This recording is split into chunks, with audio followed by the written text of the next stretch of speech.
El tema para este día le he titulado ¿Por qué el justo con dificultad se salva? Está basado en Primera de Pedro capítulo 4 versículo 18 que dice: Y si el justo con dificultad se salva, ¿en dónde aparecerá el impío y el pecador? ¿Cómo es posible que el justo se salve con dificultad, siendo que la salvación es por gracia, por medio de la fe, no es por obras? Efesios 2, 8 y 9.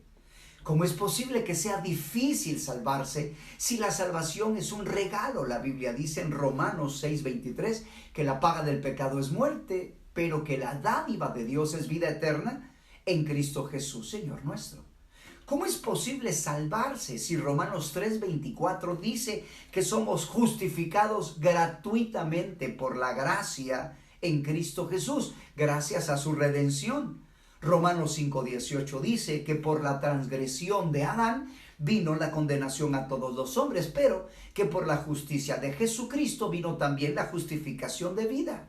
¿Por qué la Biblia dice entonces que es difícil que el justo se salve? ¿A dónde aparecerá el impío y el pecador? Consideremos algunas razones. Mi amado, Jesucristo murió por los pecadores, pero no basta solo creer intelectualmente en Él. La persona debe arrepentirse y convertirse. Hechos capítulo 3, versos 19 dice: arrepentíos y convertíos, para que sean borrados vuestros pecados y vengan de la presencia del Señor tiempos de refrigerio. Cuando nosotros llegamos a Jesús debemos arrepentirnos. Eso significa un cambio interno de pensamiento en donde debo decidir ya no hacer mi voluntad, sino la de Dios. Debo de convertirme, dejar de practicar todo tipo de maldad. Es decir, debe de haber un cambio en las acciones de 180 grados. Es necesario entonces dejar la maldad, dejar el pecado. No solo se trata de creer en Cristo. Cuando nosotros nacemos de nuevo, por la gracia de Dios somos hechos hijos de Dios. Y lo que voy a compartir está en Hebreos 12, del 5 al 12. Pero debes de saber que la meta de Dios es perfeccionarnos porque Él quiere llevarnos a la gloria. Dios no solo va a perdonar nuestros pecados, Él quiere perdonarnos, salvarnos, justificarnos, lavarnos, transformarnos, para que podamos crecer y madurar y llegar a la perfección, a ser perfectos como el Padre es perfecto. Él quiere santificarnos por completo, pero para ello va a ser necesario disciplinarnos. La Biblia dice que no hay que menospreciar la disciplina del Señor y que no debemos sentirnos tristes ni desmayar cuando Él nos disciplina, porque Él a todo aquel que ama azota como hijo. La Biblia dice que si estamos lejos de la disciplina podemos llegar a ser bastardos y no hijos. Sin embargo, la palabra de Dios nos muestra que Dios nos disciplina para hacernos partícipes de su santidad. Esto es importante. Cuando nosotros nacemos de nuevos, inicia el proceso de santidad. Dios nos aparta del mundo para Dios. Nos traslada del reino de las tinieblas al reino de la luz. Pero la santificación es triple. Dios quiere santificar espíritu, alma y cuerpo. Y Él va a disciplinarnos para que esa santificación pueda crecer hasta que alcancemos la madurez en Cristo Jesús. La Biblia dice que la disciplina al presente parece ser causa de tristeza y no de gozo. Sin embargo, después da fruto apacible de justicia a los que por ella han sido ejercitados. Juan capítulo 8, verso 31 nos habla que es necesario, para poder ser discípulos, permanecer en la palabra de Dios. Por eso es que para el justo es difícil salvarse, porque no solo debe creer en Jesucristo, debe de caminar en obediencia, debe de caminar en justicia, porque aquel que se aparta al pecado, aquel que vive en pecado, no podrá salvarse. Miremos otra razón. Mateo capítulo 13, versos del 20 al 21, la palabra en esta sección habla de la parábola del sembrador cuando la semilla fue sembrada en pedregales. Estos oyeron la palabra y al momento la recibieron con gozo, pero no tienen raíz en sí, sino que fueron de corta duración. ¿Y qué sucedió? Dice la Biblia que al venir la aflicción o la persecución por causa de la palabra, luego tropieza. Amados, Dios nos va a probar. Después de conocer la palabra de Dios va a venir una aflicción si queremos obedecerla. La Biblia dice que aquellos que quisieren vivir piadosamente sufrirán persecución. ¿Por qué? Porque el mundo ama la injusticia, el mundo ama la maldad, el mundo ama el pecado. Y si tú quieres caminar en obediencia a la palabra de Dios, vas a ser afligido porque te van a rechazar. Vas a necesitar caminar en contra de la corriente. Una madre muy piadosa le enseñó a sus hijos: aún los peces muertos pueden nadar a favor de la corriente, pero solo los peces vivos pueden nadar en contra de la corriente.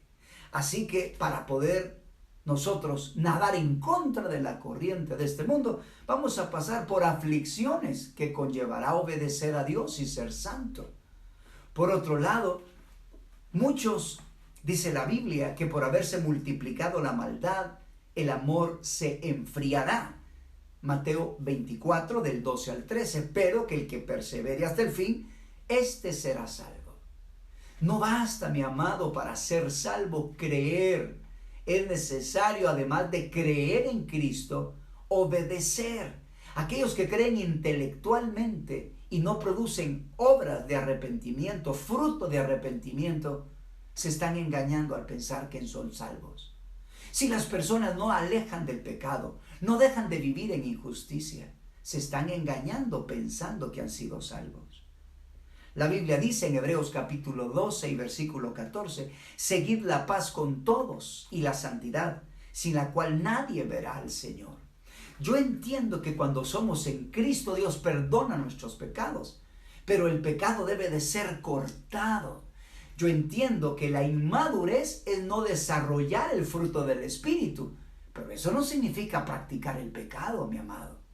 Un niño en Cristo es inmaduro en cuanto al fruto del Espíritu, es decir, no ha crecido en amor, gozo, paz, paciencia, benignidad, bondad, fe, mansedumbre y templanza, pero ha dejado de practicar las obras de la carne: adulterio, fornicación, inmundicia, celos, pleitos, iras y 17 pecados.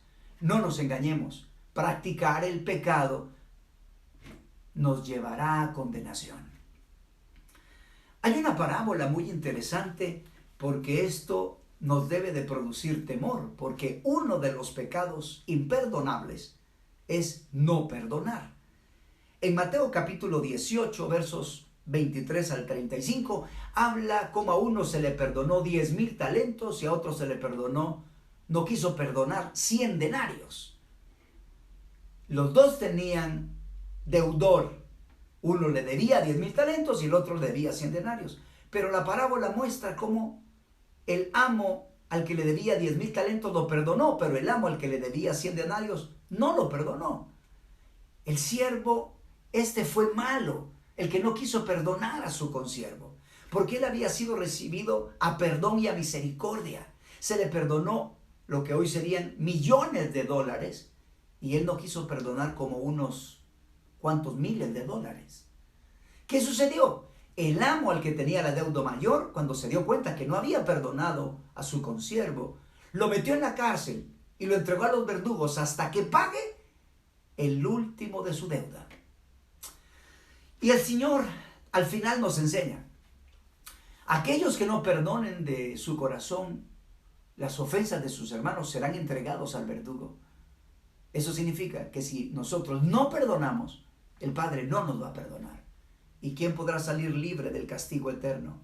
Si para aquel que no reciba perdón de pecados, aquel que no reciba el sacrificio de Jesús, nunca podrá terminar de pagar sus pecados. Finalmente, quisiera ir terminando. Y yo quiero decirte que no debemos de ser engañados. No es cierto, no podemos ser cristianos y seguir practicando la fornicación, la inmundicia, la avaricia. En Efesios capítulo 5, versículos del 5 al 11, habla que ni siquiera debemos hablar de fornicación, inmundicia, palabras deshonestas. Y el apóstol dice, miren, que nadie los engañe. Por estas cosas viene la ira sobre los hijos de desobediencia. La Biblia nos habla que debemos de hacer lo que es agradable delante del Señor, no participar de las obras infructuosas de las tinieblas, sino reprenderlas. Debemos de caminar en la luz como hijos de luz. Y finalmente yo quiero decirte que es difícil para el justo salvarse, porque si no da fruto, Jesucristo lo va a cortar. En Juan capítulo 15, versículos del 1 al 7, es un mensaje que debemos analizar.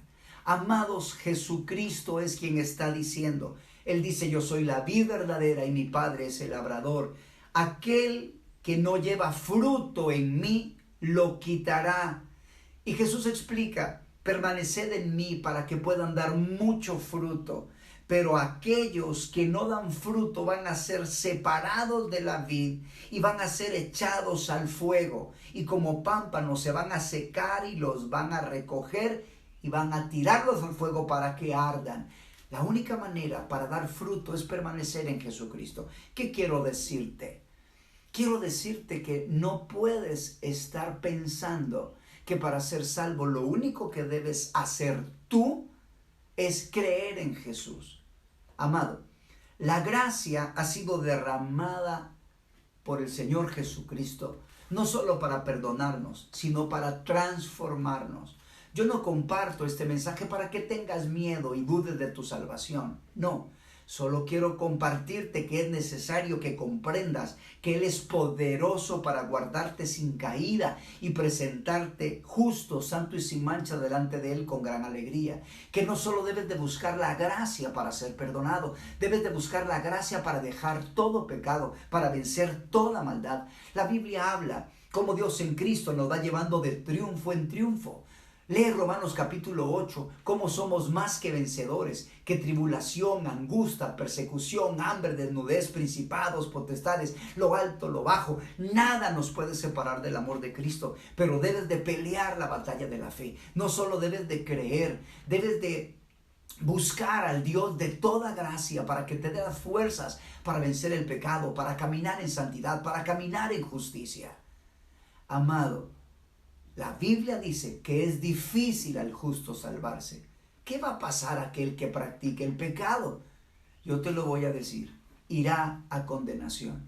Porque Jesús no es ministro de pecado. Él vino para deshacer la obra del diablo. Y no solo está hablando de la obra de Cristo en la cruz. Él vino para deshacer la obra en tu vida a fin de presentarte santo y sin mancha delante de Él. Si ya recibiste a Jesús, bendito Dios, ya eres un niño en Cristo. Ahora lo que necesitas es desarrollar el fruto del Espíritu Santo y crecer para alcanzar la meta que Dios tiene para ti. Oremos. Padre, gracias te damos por tu palabra y por tu amor. Señor, que podamos tener temor delante de ti, porque la Biblia dice que el justo con dificultad se salva. Señor, y no está hablando de los tiempos de la ley, porque no hay justo que haga bien y nunca peque, y la paga del pecado es muerte. Solo somos justificados por tu gracia bendita. Ayúdanos a permanecer en la verdad. Ayúdanos, Señor, a presionar, a proseguir para ganar a Cristo. Que podamos madurar y vivir para complacerte, para amarte, para servirte, para adorarte. Padre, en el nombre de Jesús, ten misericordia. Yo te pido que todos los que estamos escuchando este mensaje, nos des la gracia, Señor, para recibir el perdón de pecados, mas para proseguir en conocerte, en amarte, en obedecerte, en dejar todo peso y pecado y alcanzar la meta que tú tienes para nosotros. Y llegar a ser uno contigo, Padre, como tú eres uno con tu Hijo Jesucristo. En el nombre de Jesús, te lo pedimos, Padre mío. Amén y amén.